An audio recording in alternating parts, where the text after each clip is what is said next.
You had a baby in a house when you were 13 years old and we can't find you. By the way, where's the baby buried? I asked that question to her. And she said what happened after she gave birth was they called her mom and they said that she's got to go. I said, how do you know the baby was dead?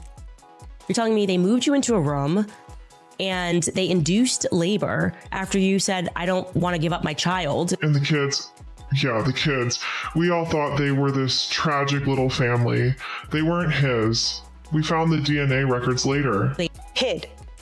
Not because I was embarrassed, not because I didn't want anyone. Yes, we did keep it very private, but it's because it was a moment very sacred. I was growing a human inside of me, my baby. The world that Charlie and I live in is very toxic at times. Some stories stay locked away in tiny corners of the internet, where people whisper theories and trade speculation. But then there are the stories that break out of those corners and slam straight into the mainstream because the questions are just too detailed, too documented, and way too serious to ignore anymore. That is exactly what is happening now with the conversation around Erika Kirk's pregnancy, where she was on the day Charlie was shot, and the identity of the people closest to her behind closed doors. This situation has shifted into a completely different lane. For months, people in smaller online communities kept asking the same uncomfortable question in quiet discussions that rarely reached the wider public. Was Erika ever actually pregnant? And if the pregnancy really did happen, if that part of the story is real and backed up by records? We laugh about this because our dates are so messed up because of babies, meaning there's so many dates to remember. Then another question hits even harder. Was the child biologically Charlie's? Not long ago, those questions were pushed aside and treated like toxic gossip. Many people brushed them off as wild conspiracy talk from critics who wanted to attack a grieving widow. But lately, something has clearly changed. The whispers are getting louder, the details people are bringing up are far more specific. And the conversation that once stayed in the shadows is now being pushed into the spotlight, especially as Candace Owens keeps hinting at these issues in her documentary series. If what Candace is suggesting turns out to be backed by real records, real documents, and information that can actually be verified, then this situation does not just add confusion to Erika Kirk's story. It completely flips the entire narrative upside down. Because once you start looking closely, the questions begin stacking up fast. So instead of jumping straight into speculation or insider leaks, start with something simple.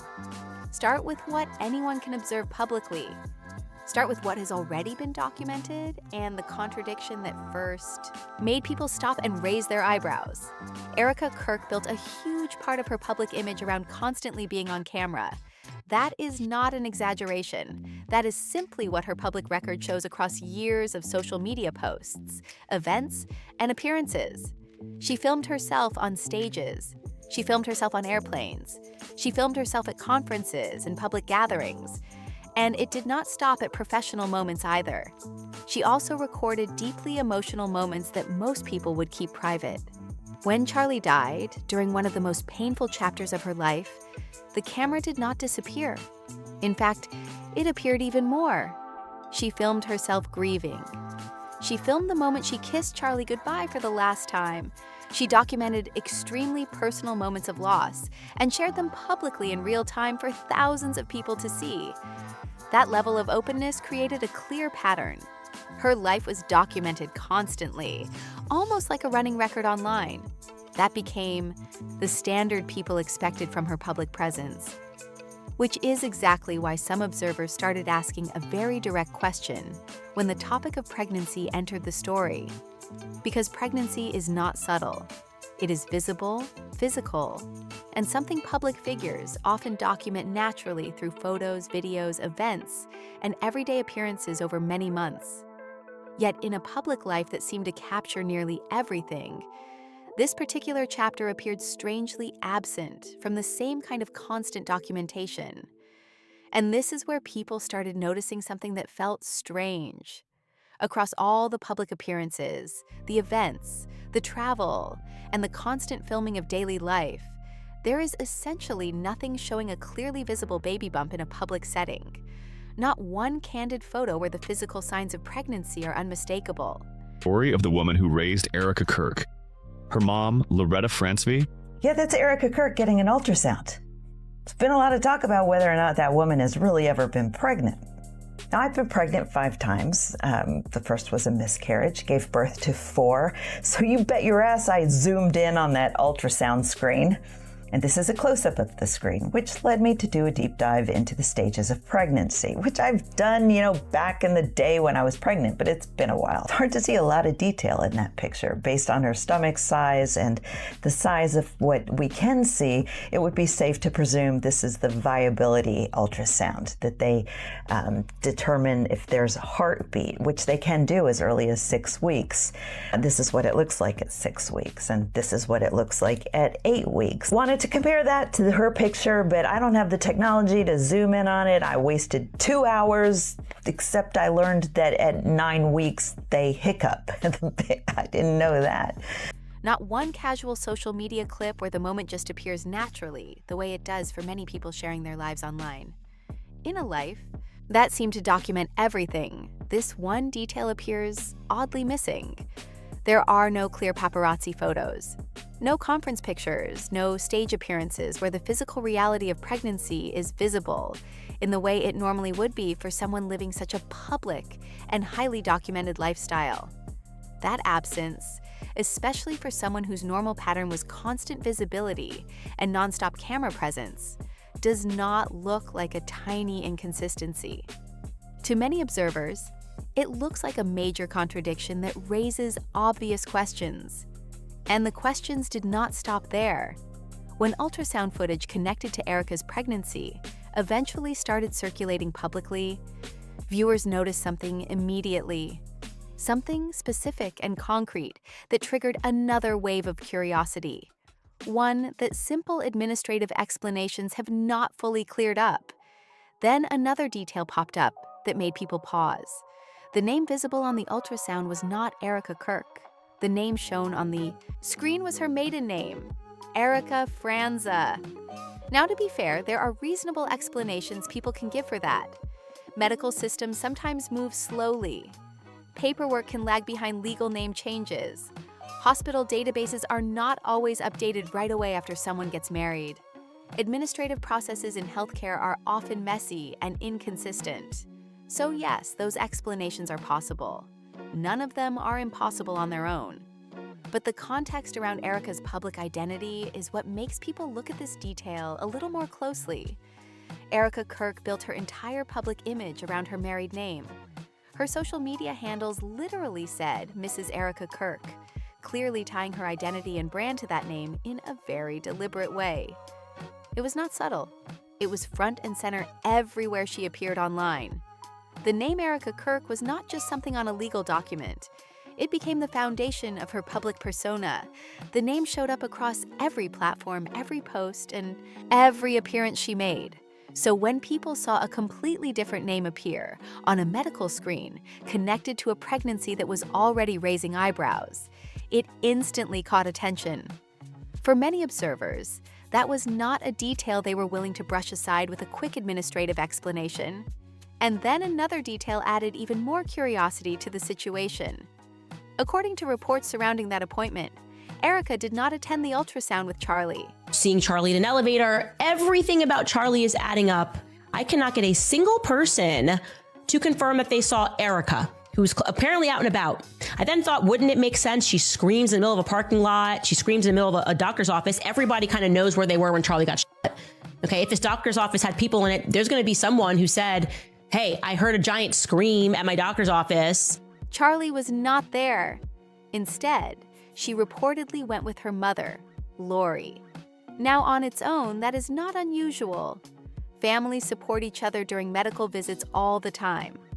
Mothers often accompany daughters to appointments, and there is nothing suspicious about that by itself. But the key point people keep bringing up is that this moment did not exist in isolation. It appeared alongside several other details that were already causing people to ask bigger questions about the timeline and the full story. Now look at the full context people keep pointing to. A pregnancy that had almost no visible physical documentation across months of public appearances. an ultrasound showing a different last name than the one Erika built her entire public identity around, and the biological father of the child reportedly not present during that medical appointment. Each of those details by itself might seem small or completely explainable. On their own, they might not raise much attention. But when those details start stacking together in the same timeline, people begin to view them differently. Because patterns are what make people curious. Small moments that feel ordinary alone can start to carry more weight once they appear next to other unusual details in the same story. As people began digging through archived videos, interviews, and old social media clips, more moments started resurfacing. Individually, many of them looked minor, but together, they helped form the bigger picture that online communities started piecing together. One clip that circulated widely showed Erika reportedly struggling to remember her wedding anniversary. It was not just a quick hesitation or mixing up a date. Viewers noticed that she seemed genuinely unsure, which stood out because her entire public identity was heavily built around her marriage and the name Mrs. Erika Kirk. There were also moments where details about her children appeared unclear or inconsistent in ways that longtime followers noticed. People began pointing out small references, timelines, and dates that did not always seem to line up perfectly with earlier statements. Then there is another moment that listeners continue to bring up from Charlie's podcast. During the conversation, Erika casually mentioned that her obstetrician was no longer alive. The comment came out in a very calm tone, almost like a passing remark. For many listeners, that moment landed in a strange way. The context around the statement was not fully explained. Because I know we had a birth plan, and the only thing that went to plan on that birth plan was that we had a child. That's right. Everything else went out the window. We had a great OB, may he rest in peace. Terrible story. So sad. And the casual delivery caught attention. Almost immediately, some viewers started looking deeper into that detail, trying to understand what exactly she meant and why it was mentioned so briefly without further explanation. Each one of these moments might have a simple explanation on its own. A missing photo here, a confusing detail there.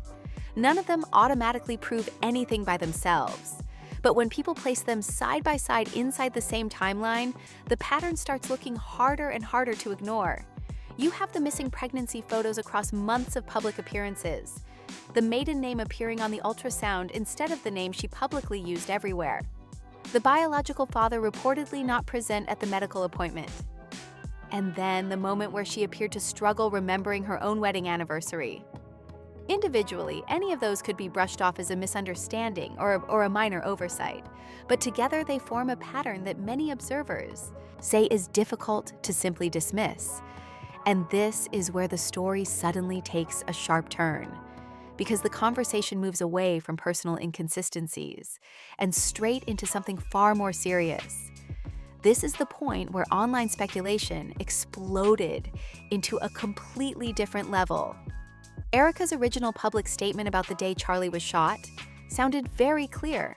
She said she was at a hospital with her mother receiving medical treatment. That was the location she provided publicly. And for a while, many people accepted that explanation as the factual baseline for where she was that day. But according to sources that Candace Owens has recently referenced, the picture being discussed now looks very different. Those sources claim Erika may not have been at a hospital with her mother during that time.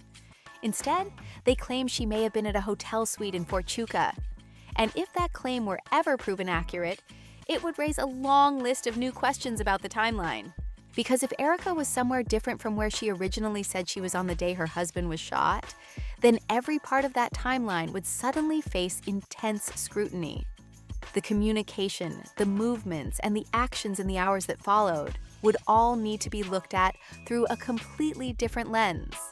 Location on the day of a major event is not some tiny background detail. It is one of the most important pieces of any timeline, because it shapes how people understand what happened and how everyone involved reacted. When someone gives a specific account of where they were during a critical moment, that statement becomes a factual claim that can either be accurate or inaccurate. And the difference between those two possibilities carries serious weight. If an account about location turns out to be misleading or incorrect, that is not the same thing as a simple paperwork mistake or a moment of confusion during grief. It becomes a key detail that investigators, observers, and the public naturally begin examining much more closely. When questions about Erika's timeline started spreading online, Andrew Colbert reportedly stepped forward to help reinforce her version of events. He publicly suggested that Erika and Charlie had dinner together the night before the shooting. Along with that statement, a photograph was also shared and presented as visual support for the timeline being described. According to reports, the photo was taken by Erika herself. The image showed a hand holding a phone while walking alongside children. Metadata connected to the image reportedly placed it at around 8:33 a.m. Pacific time on September 9th. The message behind sharing that photo seemed clear. The picture was meant to show Erika with her children in a normal everyday setting that morning, placing her in a calm domestic environment before the tragic events of that day unfolded. At the time, many people saw the image as documentation that supported the timeline she had already described. But now, newer claims being discussed online are challenging the timeline that photo was meant to confirm. According to those more recent allegations, Erika may not have been with Charlie the night before at all. Instead, some claims suggest she may have been with someone else entirely. And that possibility introduces a whole new set of questions about the relationships and timeline surrounding those events. Another name has now started showing up again and again in conversations about Erika's private life and her whereabouts during the days surrounding Charlie's death. That name is Tracy Martin. According to reports and observations from people who have been reviewing years of Erika's social media posts, archived photos, and public appearances, Tracy Martin has been a steady presence in Erika's life for more than a decade. Their connection appears across multiple moments in time. There are photos from shared vacations, family holidays where the two women appear together, public events where they are standing side by side again and again across different years. The pattern shows up repeatedly in documented posts that followers have been revisiting. Another detail that caught attention is that Tracy's daughter, McKenna, reportedly worked as Erika's personal assistant at one point. That detail suggests the families were connected in a way that went beyond casual friendship. It points to a relationship that may have been deeply woven into Erika's personal life and even parts of her daily operations. Now, many people looking at this relationship see exactly what it appears to be on the surface: a long-term friendship between two women who have stayed close through different chapters of life. Friendships like that exist everywhere and can be completely normal, meaningful, and supportive connections. But others studying the same timeline of photos, trips, holidays, and professional overlap are asking a different question. They wonder whether the relationship might have been more complex than a simple friendship. Because when someone appears consistently across vacations, major holidays, work arrangements, and possibly even in discussions about where Erika may have been during the most critical moment in this entire timeline, people naturally begin looking more closely at how deep that connection really was. If the newer claims circulating online are even partially accurate, then Tracy Martin's role in this timeline becomes far more significant than people originally realized. Because the question is no longer just about friendship or social circles. The conversation has shifted toward whether Tracy may have been physically present with Erika during the time period that investigators and the public care about the most. And that possibility is exactly what has pushed this story into a new wave of intense online discussion. Some people reviewing the timeline believe Tracy's name appearing in these conversations is not random at all. They point to the long history of shared travel, holidays, and personal events as evidence that Tracy was not just someone on the edges of Erika's life. Instead, they argue she appears repeatedly at key moments across many years. If that pattern is accurate, then it raises a natural question people keep asking. Where exactly was Tracy during the same time window, when Erika's location has become such a major point of debate? Because when two people are closely connected across years of documented events, their timelines often overlap in ways that can either confirm or challenge a public account. That is why some observers have started digging through older photos, posts, and travel records, trying to piece together whether Tracy's schedule lines up with the claims now being discussed. To be clear, none of these discussions by themselves confirm anything. But the reason the topic keeps gaining traction is simple. If Tracy Martin was indeed with Erika during that critical period, then she could potentially become an important witness to the real timeline of events. And this is where the conversation online starts getting even more intense. Because if someone else was present during that time window, then their knowledge of the timeline could matter in a very big way. People following this story keep pointing out that major events are usually surrounded by witnesses, small details, and digital traces that eventually surface. Hotel records, travel logs, phone activity, security cameras, and messages between people can all help reconstruct what really happened during a specific period of time. In situations like this, timelines rarely stay vague forever. That is why the claims about a possible hotel stay in Fort Chuka have drawn so much attention. If Erika was actually there during the same time she said she was somewhere else, then naturally people begin asking who else might have been present, who might have seen her, and whether any documentation exists that could clarify the situation. Again, these are still claims being discussed and debated, not confirmed conclusions. But the reason they keep spreading is because they focus on verifiable details. Locations, timestamps, witnesses, and records are the kinds of things that can eventually be checked. And that is what makes this part of the story so important. Because once a timeline becomes the center of public discussion, every piece of information connected to that timeline starts getting examined more closely.